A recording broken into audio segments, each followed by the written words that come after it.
అందుకో దండాలు బాబా అంబేద్కర్,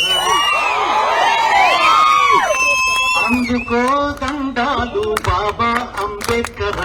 అంబరాన ఉన్నట్టి చుక్కలు కురవంగో, అంబరాన ఉన్నట్టి చుక్కలు కురవంగో. ముందుగా నిన్ను దలచి పాటలు పాడేము, చీకటి మా బతుకుల్లో సూర్యుడు మొలవంగో, చీకటి మా బతుకుల్లో సూర్యుడు మొలవంగో. అందుకో దండాలు బాబా అంబేద్కర్, అంబరాన ఉన్నట్టి చుక్కలు కురవంగో. ముందుగా నిన్ను దలచి పాటలు పాడేము, చీకటి మా బతుకుల్లో సూర్యుడు మొలవంగో. ఇవాళ లింగంపేట కాంగ్రెస్ ఖండ కావరం మీద యుద్ధరంగం పెట్టింది. కాంగ్రెస్ ఖండ కావరానికి వ్యతిరేకంగా లింగంపేట యుద్ధరంగంపేట అయింది. ముదాం సాయిలు యుద్ధం సాయిలు అయింది. అంబేద్కర్ చూపుడు వేలు సాక్షిగా తెలంగాణ దళిత సమాజం కాంగ్రెస్ దుర్మార్గ పాలన మీద యుద్ధం ప్రకటిస్తున్నది. ఈ లింగంపేట నుంచి ఇవాళ ఏం తప్పు చేసిండ్రు ముదాం సాయి? అంబేద్కర్ జయంతి రోజున ఆ మహనీయుడి స్ఫురణలో ఒక ఫ్లెక్సీ పెడితే, ఆ ఫ్లెక్సీని తీసేయడానికి కాంగ్రెస్ పార్టీ కొమ్ము కాస్తున్న ఏజెంట్లలాగా పోలీసులు వచ్చి ఫ్లెక్సీలు తీసేస్తుంటే, మీరు ఒక పార్టీ ఏజెంట్లలాగా ప్రవర్తించకండి, ఎందుకు మేం పెట్టిన ఫ్లెక్సీలు తీసేస్తున్నారు, మిగతా పార్టీలు ఎట్లుంటాయి అని అడిగితే, ఒక న్యాయమైన ప్రశ్న వేస్తే వాళ్ళ ముఖ్యమంత్రి ఎప్పటికీ చెప్తుంటాడు, ఏమంటాడు? బట్టలు ఉడదీసి కొడతా అంటుంటాడు. ఎవరు? రేవంత్ రెడ్డి. ఆయన మాట్లాడితేనే మాట ఇందిరమ్మ గొప్పతనం నిలవాలంటేనట తెలంగాణలో ఉన్న జనాల బట్టలు ఉడదీసి కొట్టాలంట. ఆ రేవంత్ బట్టలు ఉడదీసి కొడతా అని అంటుంటే, ఆయనకి ఏజెంట్లుగా వ్యవహరిస్తున్నటువంటి పోలీసులు మెడబట్టి బరబర ఈడ్చుకుపోయి నడి రోడ్డు మీద కూలేసి బట్టలు ఊసిపోతున్నా కూడా ఈడ్చుకుంటూ పోయినరు ముదరం సాయిల్లో. ఎందుకింత మదం మీకు? ఎందుకింత కావరం మీకు? ఇవాళ ఇదే చౌరస్తాలో అదే అంబేద్కర్ సాక్షిగా మీరు బరబర ఈడ్చకపోయిన మెడలో కేటీఆర్ వచ్చి దండ వేసి, మీరు బట్టలిప్పితే అదే సాయిలకి వాళ్ళ శాలువాగా పేరు. కళ్ళు తెరిచి చూడండి కాంగ్రెస్ కార్యకర్తలారా, ఖాన్ కోల్కర్స్ లో చెవులు తెరిచి వినండి. మీరు దళితుల ఆత్మగౌరవం మీద దాడి చేస్తే, అంబేద్కర్ ఆశయ స్ఫూర్తి మీద దాడి చేస్తే, ఇవాళ మీ మీద యుద్ధం ప్రకటిస్తున్నది దళిత సమాజం. అమిత్ షా అన్నట్టు ఆయన కూడా పార్లమెంట్ లో ఒక మాట అన్నాడు, ఊరికే అంబేద్కర్ అంబేద్కర్ అంటారు, అంబేద్కర్ అని ఎందుకంటారు, దేవుడి నామస్మరణ చేసినా స్వర్గం వస్తుంది అన్నాడు. దేవుణ్ణి స్మరిస్తే ఉన్నదో లేదో, ఆ స్వర్గం వస్తుందో రాదో తెలియదు, కానీ అంబేద్కర్ ను స్మరిస్తే స్వర్గానికి పోవు గాని ఈ భూమినే సమసమాజ స్వర్గంగా మార్చారు. అందుకని అంబేద్కర్ ను స్మరిస్తాం. అమిత్ షా, నువ్వు అర్థం చేసుకో. అంబేద్కర్ ను స్మరిస్తే విద్యాలయాల్లోకి పోతాం, అంబేద్కర్ ను స్మరిస్తే స్వర్గానికి పోం, విద్యాలయానికి పోతాం. అంబేద్కర్ ను స్మరిస్తే గ్రంథాలయానికి పోతాం. లండన్ లో ఉన్న టెంపుల్ మౌన్ గ్రంథాలయంలోని సకల శాస్త్రాలను అధ్యయనం చేసిన మహామేధావి అంబేద్కర్. అంబేద్కర్ ను స్మరిస్తే పార్లమెంట్ లోకి పోతాం. ఆ అంబేద్కర్ ఇంగ్లాండ్కి వెళ్లి బారెట్ లా చదివిండు. ఆయన నిజానికి అక్కడనే ఉండొచ్చు ఇంగ్లాండ్ లో, ఆ దేశం ఆయనను గౌరవించింది. కానీ నా భారతదేశానికి పోతా, ఈ దేశం అంబేద్కర్ అవమానించింది, నీ కులం తక్కువ అన్నది, నువ్వు ఊళ్ళోకి రావద్దు అన్నారు, నీ కులం వాళ్ళు శ్మశానం దగ్గర ఉండి శవాలు కాల్చుకోవాలి అన్నారు, మీ గుడిసెలు ఊరవతల ఉండాలి అన్నారు, మీరు చర్మం తీసి చెప్పులు తీసుకుంటూ బతకాలి అని అన్నారు. కానీ ఆయన భారతదేశానికి వచ్చి అంబేవాడకు పోయి నా జాతిని ఈ చెరువు నీళ్లు ఎందుకు ముట్టుకోనివ్వరు అని మహర్ చెరువు పోరాటం చేసిండు. అందుకనే ఇవాళ అంబేద్కర్ ప్రతి చౌరస్తాలో నిలబడి జాతికి దిగ్దర్శనం చేస్తున్నాడు, దారి చూపిస్తున్నాడు. ఆ మహానుభావుడి జయంతి రోజున దళితులను అవమానించిన చరిత్ర ఈ దుర్మార్గుడిని. దళితుల్ని ప్రలోభ పెట్టి ఓట్లేయించుకున్నాడు రేవంత్ రెడ్డి. 3 రంగుల జెండా బట్టి పంచరంగుల కళ చూపించిండు రేవంత్ రెడ్డి. ఏమన్నాడు? కేసీఆర్ అని అంబేద్కర్ ఒక మాట చెప్పిండు, గొలుసులు వేస్తే శరీరాన్ని లొంగ తీసుకోవచ్చు, కానీ ఆత్మ గౌరవాన్ని దెబ్బతీస్తే, ఆర్థిక స్వావలంబనను దెబ్బతీస్తే మనిషి ఆత్మనే లొంగ తీసుకోవచ్చు. కనుక దళితులు ఆర్థిక స్వావలంబన సాధించాలి, రాజ్యాధికారాన్ని సాధించాలని అంబేద్కర్ చెప్పిండు. దళితులకు ఆర్థిక స్వావలంబన రావాలని చెప్పి ప్రతి దళిత కుటుంబానికి 10 లక్షల రూపాయలు ఎప్పుడన్నా ఎవరన్నా ఆలోచించిందా? ఒక దళిత కుటుంబం ఆర్థికంగా నిలబడాలని, ఇంత పెద్ద మొత్తం ఇవ్వాలని, ఏదో 4 రూపాయలు ఇచ్చి అప్పు తిరిగిచ్చి ఇన్స్టాల్మెంట్లలో తిరిగి బాకీ కట్టమంటే ఆ కుటుంబం నిలబడదు. ఒక 10 లక్షలు ఇస్తే నిలబడుతుందని దళిత బంధు అనే పథకం పెట్టి దళితుల ఆర్థిక స్వావలంబన కోసం కేసీఆర్ ప్రయత్నిస్తుంటే ఈ దుర్మార్గపు రేవంత్ రెడ్డి ఏమన్నాడు? 10 లక్షలు కాదు 12 లక్షలు ఇస్తా అన్నాడు. 12 లక్షలు ఇస్తా అన్నాడు. 12 రూపాయలన్నా ఎక్కడన్నా ఏ దళిత కుటుంబానికి ఇచ్చిందా? 12 రూపాయలు కూడా ఇచ్చిన పాపాన పోలే. ఇంతకుముందు ప్రవీణ్ కుమార్ సార్ చెప్పిండు, దళితులు, బీసీలు, అట్టడుగు వర్గాల ప్రజలు, నిరక్షరాస్య కుటుంబాల నుంచి వచ్చినటువంటి పిల్లలు బ్రహ్మాండంగా చదువుకోవాలని చెప్పి 1000 గురుకులాలను స్థాపించండి కేసీఆర్. ఎవరి కోసం ఆ గురుకులాలు? ఎవరు చదువుకోవాలని? ఆ గురుకులాల్లో చదువుకొని బాగుపడ్డ బిడ్డలు ఎవరు? ఐఐటీలో సీట్లు సాధించింది ఎవరు? ఐఐఎంలో సీట్లు సాధించింది ఎవరు? ఎవరెస్ట్ శిఖరాలు ఎక్కింది ఎవరు? దేశ విదేశాలకు నాసా దాకపోయి తెలంగాణ కీర్తి జెండాలను ఎగరేసిన బిడ్డలు ఎవరు? తెలంగాణ దళిత బిడ్డలు ఆ గురుకులాలలో చదువుకొని, బీసీ బిడ్డలు ఆ గురుకులాలలో చదువుకొని తెలంగాణ ప్రతిభా పాఠవాల్ని ప్రపంచానికి తెలియజేసిండ్రు. ఈ దుర్మార్గుడు వచ్చినాక వాళ్ళు ఏమైంది? కేసీఆర్ సన్న బియ్యం బువ్వ పెట్టే ప్రయత్నం చేసిండు, నెయ్యి వేసి గోరు ముద్దలు తినిపించిండు, కేసీఆర్ పోషకాహారం ఇచ్చిండు. ఆ పిల్లలు బలంగా ఎదగాలి, కొత్త తరం ఇనుప కండలు ఉక్కు నరాలతో ఉండాలని కలగన్నాడు ఆయన. కానీ వాళ్ళు ఈ దుర్మార్గుడు వచ్చినాక పసిపిల్లలకు బుక్కెడు బువ్వ పెట్టని రాజ్యం ఒక రాజ్యమా? వీడొక ముఖ్యమంత్రి?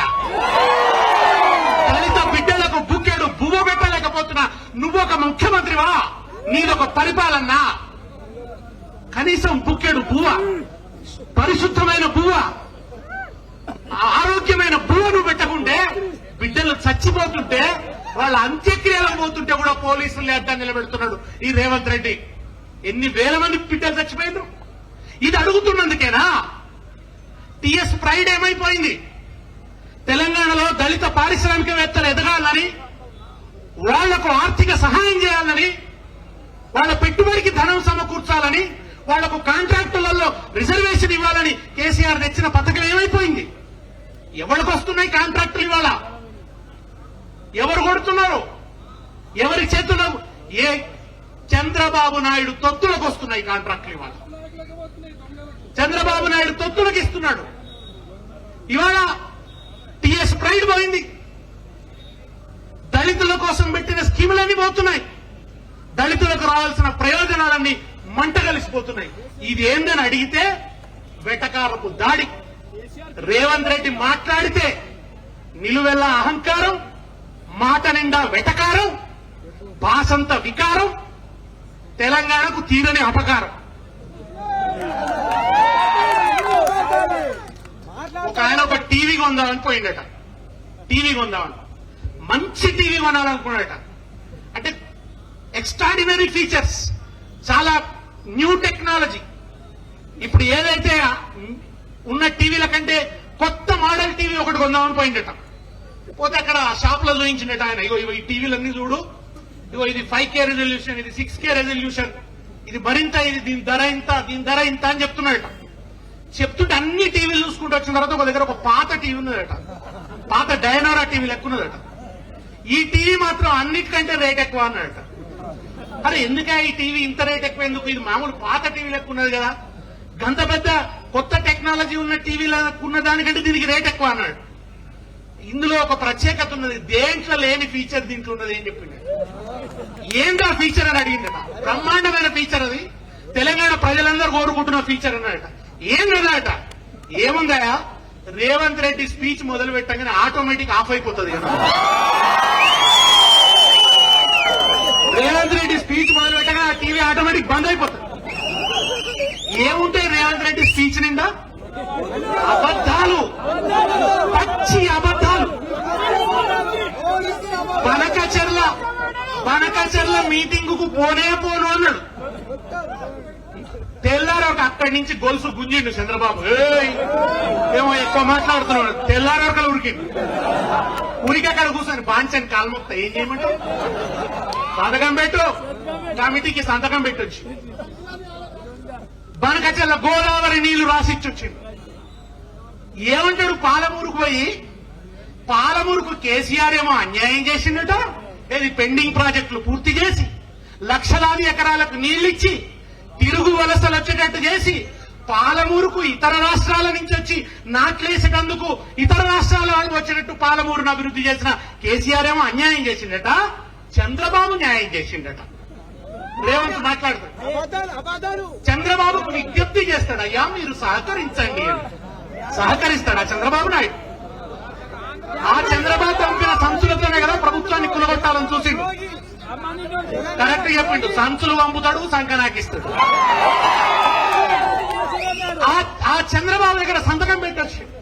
బనకచర్లకు నేను ఆ మీటింగ్ కు పోనే పోను అని అబద్ధమాడిండు. మొన్నేమన్నాడు, సినిమా వాళ్ళు విడుదల కాగానే టికెట్ల రేట్లు పెంచడానికి వీల్లేదు అన్నాడు.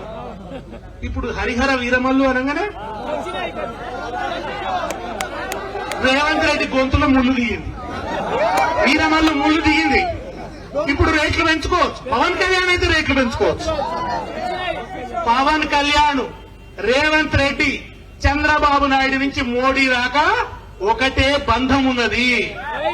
ఒక బంధం నడుస్తున్నది. వాళ్ళ తిరిగి తెలంగాణలో తెలుగుదేశం జెండా ఎగిరేయాలన్నది వీళ్ళందరి కుట్ర. కేసీఆర్ ఇక్కడ తెలుగుదేశం లేకుండా చేసిండు.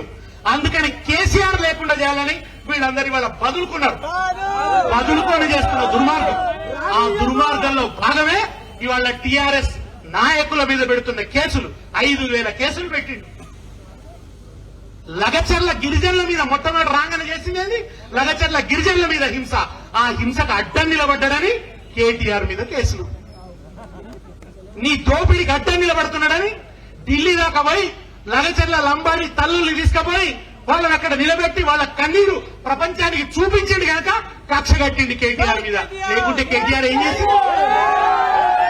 మాకు కడితే కేటీఆర్ ను జైల్లేస్తా బిడ్డ, జైళ్ల నుంచే నిన్ను గద్దె దించగలుగుతావు. నువ్వు జైల్లకు భయపడేది లేదు. తెలంగాణ ఉద్యమ శక్తి మర్చిపోయిన మనం. నిప్పులు చిమ్మే తుపాకి రవ్వల నలిపేస్తా. బీఆర్ఎస్ బిడ్డల పోరాట స్ఫూర్తి యూనివర్సిటీలో చూపించిన పోరాట స్ఫూర్తి అప్పుడు వచ్చిన పాట ఇది. నిప్పులు చిమ్మే తుపాకి రవ్వల గుప్పిట పట్టి నలిపేస్తా. నెత్తురు చిందే దారుల్లోన విత్తనాలమై మొలకేస్తా.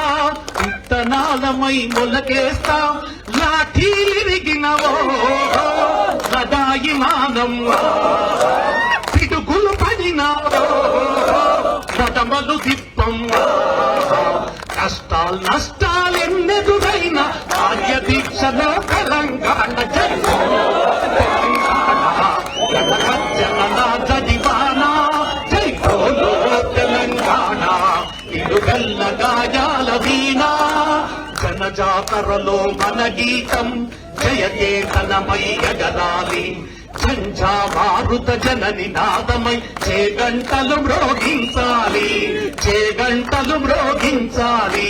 ఒకటే జననం ఒకటే మరణం, జీవితమంతా జననే మననం. కష్టాలు నష్టాలెన్నెదురైన కార్యదీక్షలో తెలంగాణ కడగజ్జనల జడివానా జై వెల్ల గాయాల వీడా జై భీమ్, జై భీమ్, జై తెలంగాణ. సాధిద్దాం అంబేద్కర్ ఆశయాలను, సాధిద్దాం అంబేద్కర్ ఆశయాలను. సామాజిక న్యాయం కోసం